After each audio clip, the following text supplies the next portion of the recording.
What's up guys? So I'm at home right now, and full disclaimer, it is a disaster in here. I'm in my bedroom right now. Please ignore the mess on my bed and my open exposed closet for the world to see, but this is where today's video is going to take place. Because I've just put together a gaming and work setup here in my bedroom. It's the first time I've actually had a setup in my room in like 7 years, so I'm pretty excited about it. Sure, I've always had a setup in an adjacent room nearby with a gaming desktop and all that, but something hits different about having the comfort and convenience of a setup mere feet away from your bed. The setup is kind of interesting too, because I'm not using a gaming desktop, I'm actually using a laptop for everything. So I figured this would be a way to share some ideas with you guys, for those of you who are looking for a similar solution, especially if you don't have a gaming desktop. Also, I know a lot of you guys are interested in what kind of tech that I use in my personal life, so I guess this video serves both of those purposes. Also, sorry if it sounds like I'm talking with a lisp. I kind of am, because I'm wearing my Invisalign retainers right now, my aligners.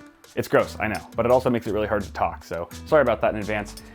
Before we continue, thanks to Mailgun for sponsoring today's video. Mailgun is the leading email delivery service for growing businesses. Reach real customers at scale with a data-driven strategy using the platform's smart development teams backed by the platform's ease of use, world-class support, and powerful APIs. You can send and track transactional and marketing messages, prevent fake signups, and remove invalid email addresses from your list quickly. Their team of mail experts can also boost your email deliverability while driving higher conversion rates. Through its powerful email API and intuitive email marketing solutions, Mailgun controls the entire email lifecycle from pre-development through delivery of over 240 billion emails a year for companies like DHL, Wikipedia, Toast, Lyft, and Microsoft, making complex communication problems a thing of the past. They even go so far as to find the best send time for every individual on your list at the time they're most likely to engage. Building connected experiences has never been easier, so if you want to grow your business the smart and easy way, click the link in the description below or go to mailgun.com/bitwit to start sending with Mailgun today. Thanks again to Mailgun for sponsoring this one. Now back to the main video. Let's talk about the laptop first, shall we? So this is the Lenovo Legion 7. It's been my daily driver for quite some time now. I use it exclusively for work though, or I have been, mainly because there's no point in gaming on it when I have a perfectly good gaming desktop in the room nearby, and anytime I'm out and about, I don't really game because I'm usually preoccupied with whatever it is I'm doing outside of the house. So it seems like a waste of perfectly good hardware because the thing's actually a very capable gaming laptop. It has a Core i7-11800H, 8-core 16-thread processor, 32 gigs of DDR4, and an RTX 3080 with Max-Q. I haven't been using it to its full potential, and I've been feeling kind of bad and guilty about that for a while, and this setup pretty much fixes that. For me, priority number one was to build a dockable setup that offered a gaming experience that was indistinguishable from gaming on a desktop. But a little bit more about the laptop. I'll talk about the screen mainly because I'm using it as a secondary display. So it's a 16-inch screen, 2560 by 1600. So it's got a 16 by 10 aspect ratio, which is pretty unique for most panels these days, let alone gaming laptops. I like the additional vertical space that it offers there. It also has a 165 Hz refresh rate, and it supports G-Sync. I have it sitting on a laptop stand that I got on Amazon from Boyada. Just some cheap brand. It wasn't too expensive, but it actually works really well. It's heavy and sturdy. It doesn't really wobble. Okay, it wobbles just a tiny bit, but that's only because it's slightly hanging off the edge of my mouse pad. If it was just on a completely flat surface on the desk, it's rock solid. And the arms are really sturdy. They don't budge. Doesn't like lower over time or anything like that. Really solid stand. I'll put links to everything in the description as well in case you're interested. You can see I've also got my Xbox 360 gamepad just hiding under there, which kind of just blends in. Black on black, you probably didn't even see it at first. So I like the fact that it's kind of invisible, but I can just reach for it at a moment's notice whenever I need it. And the laptop stand also obviously elevates the laptop for better cooling since there's ventilation and fans at the bottom, and it also brings it level with the display. The monitor I've connected to the laptop is the Pixio PX275C Prime. It's 27 inches, 2560 by 1440, 3 millisecond response time, 100 Hertz, and has FreeSync and is G-Sync compatible. It's actually a really well-spec'd monitor for this laptop. Obviously, I have plenty of other panels that have higher refresh rates, higher resolution, but I think the specs on this panel are really well fit for this laptop. Obviously, the RTX 3080 with Max-Q is pretty much the fastest GPU you can find in a laptop right now, but it still pales in comparison performance-wise to a full-fat desktop RTX 3080. So most of the games that I'm playing right now, apart from Valorant, which is like the only esports title I really dabble in, I'm getting around 60 to 90 FPS. That's in games like Red Dead Redemption 2 and Halo Infinite, at least when I'm playing at 1440p. To try to drive a 4K display with this GPU, just it wouldn't work out. I wouldn't recommend it. So 1440p seems like the sweet spot, and the frame rates I'm averaging in the titles I play right now fall right in line with this monitor's G-Sync refresh rate, or FreeSync and G-Sync compatible refresh rate range, which is 48 to 100 Hertz. Another unique feature about this monitor that works perfectly for this setup is that it has a USB Type-C port on it that supports DisplayPort Alt mode, which means it can carry a DisplayPort signal. And that means I'm actually getting full G-Sync support on this display from the laptop. And that's all happening over a single USB Type-C cable. You can see right here that Thunderbolt icon. The laptop supports Thunderbolt 3, and this is actually the only laptop I've ever seen, or at least put my hands on, that has 3 USB Type-C ports, one on the back and one on either side. There's actually no USB Type-A ports on either side of the laptop, which I find kind of annoying. It doesn't really bother me for this setup in particular, but when I'm using it on the go and stuff, I'm like, why are all the USB Type-A ports on the back? It's because they're all C's now. They're all C's, 3 C's. It's insane. But anyway, the fact that I'm getting G-Sync on this display with 100 Hertz and the color reproduction is actually very decent, especially for the price of this display, which I think is like, what, $320, somewhere in the low 300s. Color gamut is like 122% sRGB and 91% DCI-P3. All those really combine to make a gaming experience that, again, is imperceptible. I cannot tell that I'm gaming on a laptop. It just feels like I'm gaming on a desktop. The only thing that gives it away is the fan noise of the laptop, which isn't even that bad, to be honest. And honestly, when I'm wearing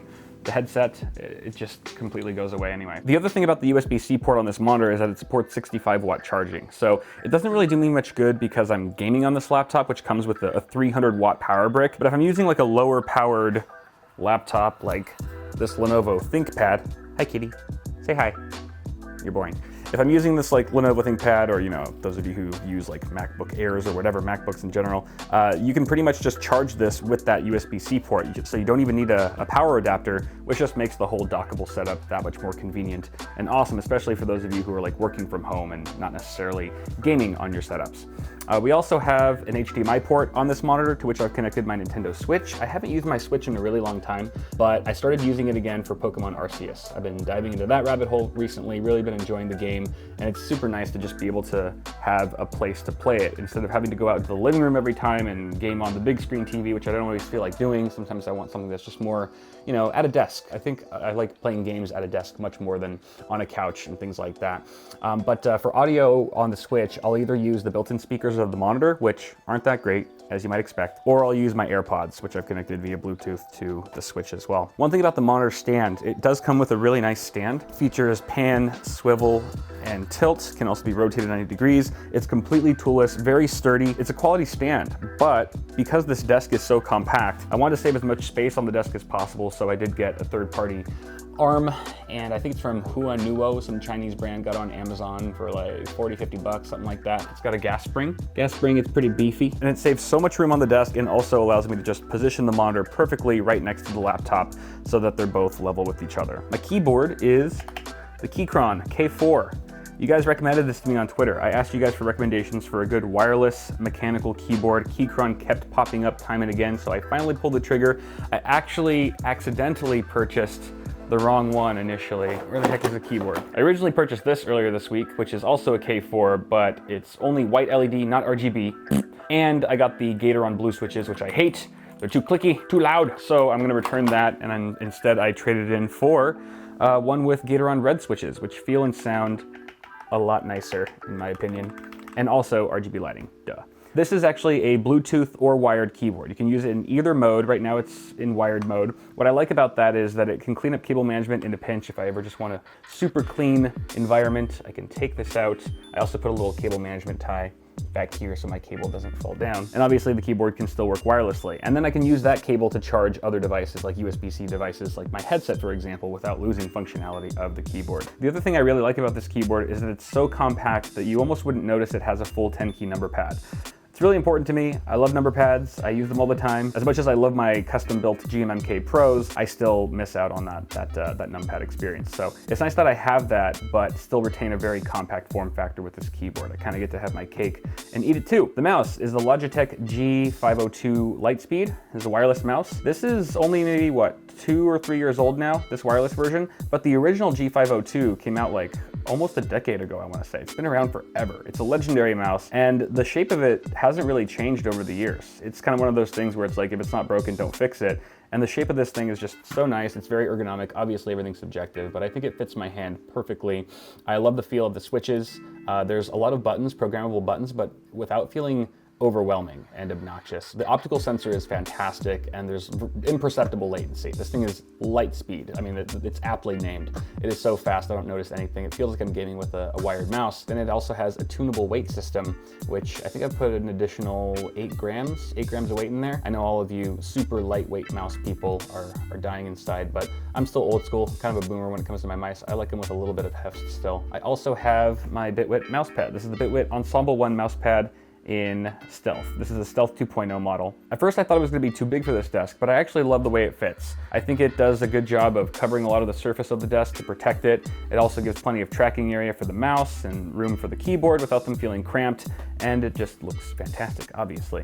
It has a microfiber material on the top, which also has a dye sublimation printing, which just seeps into the actual material as opposed to cheaper printing methods, which will leave just a slight residue of ink on top of the pad, and in worst case scenarios, that can actually affect your tracking accuracy. So very good tracking on this pad as well. It also has a non-slip rubber back on the bottom, stitched edges, 3 millimeters thick. These are in stock right now on BITWIT.TECH in case you guys are interested. Oh, I forgot to mention that I also have a wireless Qi charger for my phone from BITWIT.TECH. I've actually had this for a couple years, so this is nothing new. But this is, well, I'll tell you exactly how that's all wired up and stuff in just a bit. Headset, I have a Corsair HS80 RGB wireless. This is my first time using this headset, and I gotta say I like it a lot. In my opinion, this is more comfortable than the Virtuoso XT RGB wireless, which is a much more expensive headset from Corsair and one that I use at the studio. Ear cups are fantastic. I think they're memory foam. Doesn't actually say, but it feels like memory foam. Very nice fabric material. The headband is comfortable. Flip down omnidirectional microphone, and I love the button placement. It's very simple. It's just a power button and a volume wheel. And I love the fact that it's a power button and not a switch. The Virtuoso has a switch on it that's kind of tiny. I gotta like use my fingernail to find it and flick it on. This is just a big ass button so I can turn it on and off very easily without looking. It's also using Corsair's Slipstream wireless technology and has Dolby Atmos and all that good stuff. The desk, let's talk about the desk itself. So I love this desk. Another cheap product that I bought on Amazon for 60, 70 bucks. You can see the cable management's really good, except when I'm not using the keyboard cable, the cable does droop there, but it's bothering me. It's bothering me. Much better. Much better. You can actually get pretty low before you start seeing cable. Here's a look at cat level. We'll talk more about what's going on underneath the desk in just a sec, but this is a 47-inch wide table. You can buy it in a variety of different sizes. 47 inches seem like the perfect fit for this corner of my room. It leaves enough margins on the sides for accessing that side of the bed or my closet, but it also fits all of the hardware comfortably. You can choose from several different colors and finishes as well, but I just opted for brown, sort of like fake wood grain, and the material's actually held up. Like, this finish has held up remarkably well in the 6 months that Ian's been using it, and he uses it fairly regularly. Oh, I should mention, I stole this desk from Ian. Well, I bought the desk for Ian, put it in his room, and then I recently just took it out and used it for my setup. But it's okay, I bought him a new one. He's fine. He was a little confused at first when he came home. He was like, where did my desk go? I was like, oh, I stole it. But anyway, the point is that he's been using it for half a year and it still looks like it's brand new. Obviously, the mouse pad helps. He was using a similar size mouse pad, so that obviously helps, but even the parts that aren't protected have been holding up very nicely, which I was not expecting for a $70 desk on Amazon. We also have a storage pouch that can be mounted to either side of the desk. This is where I keep the power brick for my laptop, because it's a big ass honking 300 watt brick. This thing's massive. It's so chunky. So I just hide that in there with some excess cabling from the power strip that's underneath the desk, as well as my gamepad for my Nintendo Switch. The desk also has a hook for a headset or whatever you want to hang on here, which can also be mounted to either side. Let's take a look at what's going on underneath here. And for this, I'm probably gonna have to get on my back and turn on my light. Okay. For starters, I've got a couple cable management channels.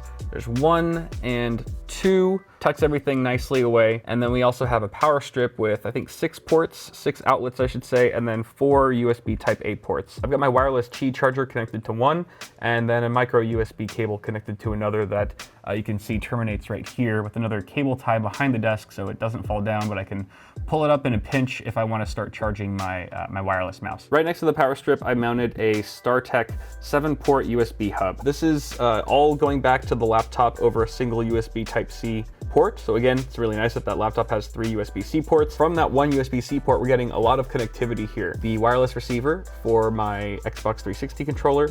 I have dongles for my wireless headset, as well as the mouse. There's also the USB-C cable that's going to my keyboard. And then we have 2 USB Type-C ports here, one of which is being used by this other USB-C hub. So I have a hub connected to a hub. Yes, it's ludicrous. This has a USB 3.0 card reader as well as 2 Type-A ports, one of which is being occupied by a Kensington fingerprint reader that I use for logging into Windows. The official driver for this device that I pulled off of the Kensington website did not work at all. I had to find a workaround on Reddit. Someone pointed me to a completely different driver for a completely different product, but that seemed to do the trick. Once I got it all set up though, it's been working flawlessly ever since. It just makes logging in super easy. I think I just accidentally tapped it and it logged in. And finger. Super quick, super accurate thing, it just works. It just works. When I mounted this hub here, I definitely had the fingerprint reader in mind first, but it's also really nice to have just an additional USB port if I ever want to connect something. Because again, I wanted this to be just like a desktop experience. And a desktop is generally on your desk, or at least if it's on the floor, which shame on you, first off, but usually the ports are more or less accessible from arm's length away from your chair. That wouldn't be the case here if it was just the laptop. If I had to plug in something, because there's no USB Type-A ports on either side, I would have to go behind here and plug it into one of the 3 ports on the back every single time, which would be really annoying after a while. So this really just increases the functionality and convenience of everything by having some front I/O, so to speak. So yeah, hella connectivity here, tons of functionality, so many devices connected, all to a laptop that, apart from the power adapter, only has 2 cables coming from it. And they're both USB-C, so they're both reversible, which means it's super easy to dock and undock this thing at a moment's notice. One final thing about cable management, in case you're wondering where I have the power strip connected to, it's actually running down the leg of this table and then boom into this cable channel that's plugged into an extension cable that is rated to handle this surge protector. They're both 18 gauge and all that. And then we have this nice cable channel that I installed all the way down, goes all the way back behind my bed, which is the nearest wall outlet, apart from this one that is squarely in the middle of my wall. Why? Like, I don't understand. Like, who built this house? I have some questions. I'm sure those of you who are more savvy with this type of thing know why someone would need to put outlets in the middle of a wall, but I have no idea. And I wasn't about to run cables from the middle of the wall going straight down. Even with the cable channel, I just don't want, you know, plastic popping out of the wall and stuff. So this works out very nicely. When you walk into the room and stuff, if you're not really looking for it, you almost don't even notice it. It just looks like part of the baseboard. But that is the setup. Plans, future plans for the setup. I know I just put it together, but I'm already thinking, you know, a setup is never done. A setup is never done. You're always iterating it, adding things, seeing how you can improve it. And I think the first thing I want to do is add RGB. Of course, you know, it's going to make this thing go faster. So definitely lighting behind the desk and behind the monitor. Maybe I'll even get some wall decor because my room is super plain. I have not decorated this room at all since moving into this house like 3 years ago. So I need to actually start dressing this up if I want it to feel a little bit more homey, a little more cozy. And while the monitor right now is perfect for this laptop, eventually new laptops will come out. I'll probably upgrade this to one that has a next generation RTX 4000 series GPU, which is hopefully going to be notably faster than the 3000 series. And in that case, I'll be able to probably push games, the games that I play, well over 100 Hertz or 100 FPS. And in that case, I have my eye on another Pixio panel, the PX277 Pro, which has the same dimensions, same size and resolution as this display, except it's 1 millisecond response time as opposed to 3, 165 Hertz, and it has a slightly wider color gamut. I think at 98% DCI-P3, if I remember correctly. And that would be a really nice upgrade because it also has that same USB Type-C port that I would be able to leverage with the laptop. So that's just an idea right now. Also, chair. My chair is pathetic. This chair is absolutely, I mean, it's fine for what it is. It's a $60, $70 chair that I got on Amazon. It's more like a stool. I mean, the thing's so basic. No armrests. It's not very ergonomic. It's not the type of chair you want to sit in for long gaming hours. I do like the fact that it's compact, it's small, tucks away nicely. If you guys have any recommendations for a comfortable ergonomic chair that isn't too big, it doesn't need to be like super tiny, but as long as it's not massive, one that maybe has like armrests that flip up, that might be kind of cool, so I can tuck under the desk nicely. That definitely needs to change. Apart from that though, this setup is finished, and I'm really, again, so happy with how it turned out. You guys let me know what you think, and if you have any other suggestions for me. That's gonna do it for this one, guys. Thank you for tuning in and making it to the end of the video. If you enjoyed it, please toss a like on it before you go, and get subscribed for more tech content coming really soon. On that note, I am probably going to spend the rest of my day cleaning my room, starting with kicking my cat off my bed. He is useless. All right, guys, have a good one. See you later.